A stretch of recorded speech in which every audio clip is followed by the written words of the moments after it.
En mars 2004 sortait Big Fish de Tim Burton. Tim Burton, tout le monde identifie sa patte de réalisateur. Parmi sa galerie de films, Big Fish est un de ceux où son style se fait discret. Peut-être parce que ça parle d'un père qui préfère raconter des histoires extraordinaires à son fils que de le confronter à un quotidien. Peut-être parce que ça parle de l'éloignement des deux hommes au moment où l'enfant est devenu adulte et où il perd sa capacité à être émerveillé. Peut-être parce que ça parle de réconciliation au moment où l'on accepte que le bocal est trop petit et qu'il faut rêver d'océan pour grandir à sa mesure. Une fable ou un conte, c'est une histoire qui pousse notre imagination à la limite de nos rêves d'enfant. Le merveilleux, c'est la réalité qui revêt un costume à paillettes. Bonjour et bienvenue dans Pas encore vu, saison 3, épisode 3. En faisant la liste des films du mois de mars et en essayant de trouver un film fil rouge, j'ai fait un long chemin vers Big Fish.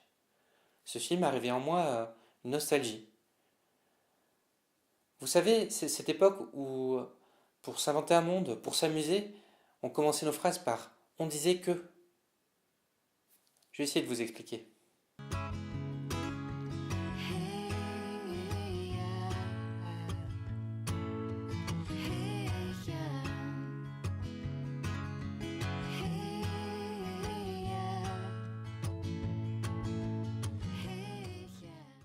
On disait que je voulais faire un film.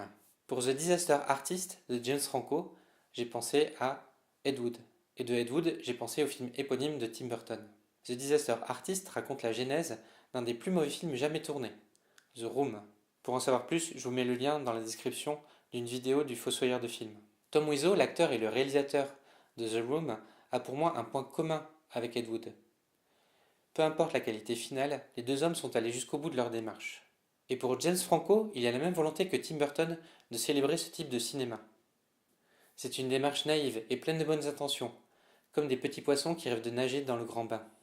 La série Z est souvent moquée, voire méprisée par les gens qui s'autoproclament de bon goût. Mais pour moi, ça n'enlève pas la sincérité enfantine, nécessaire à la création de toute œuvre.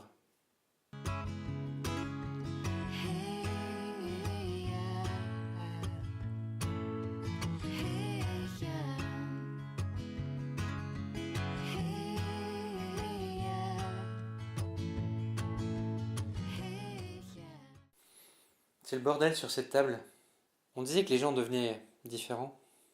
Avant que nous disparaissions de Kiyoshi Kurosawa raconte l'histoire d'une jeune femme qui retrouve son mari totalement différent après sa disparition. Dans le Japon, le nombre de cas similaires se multiplie. Je parlais de nostalgie et je me souviens d'un mercredi après-midi devant la guerre des mondes, le vieux, hein, pas celui de Spielberg. Je me souviens de regarder la télé très tard le soir pendant que mes parents étaient endormis et qui me laissait regarder la série Les Envahisseurs. Ou plus récemment, ça m'évoque The Invasion of the Body Snatcher, la version de 79, ou They Live de John Carpenter. Je ne sais pas si Avant que nous disparaissions traite d'invasion extraterrestre, mais le titre et le pitch du film m'invitent à penser cela. Et maintenant, vous me connaissez, c'est difficile pour moi de faire un pas encore vu sans parler de films japonais et de thrillers fantastiques.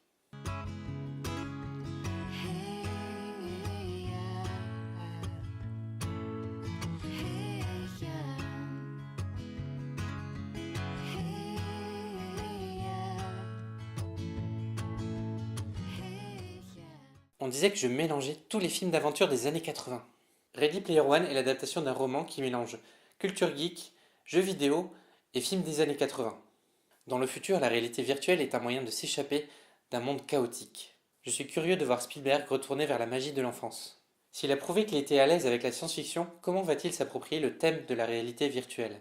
Comme je vous le disais, je suis à la fois curieux, mais je crains aussi un peu le globi-boulga. Vous savez, cette recette où on mélange tout ce qu'on aime. Chewbacca, Harry Potter, Kill Bill, Scorsese. Megaman, Zelda, Metal Gear. Terminator, Star Trek. Terminator, Star Trek. Final Fantasy, Yoshi, Game Boy. Et comme toutes les recettes, la réussite de ce film va dépendre énormément du dosage. En plus, en ce moment, les années 80, on en bouffe à toutes les sauces, dans les séries, dans les films, dans la musique, jusqu'à l'indigestion. La nostalgie, ça doit être un point de départ sur le chemin de nos vies, et pas être un refuge qui nous empêche d'aller vers d'autres horizons.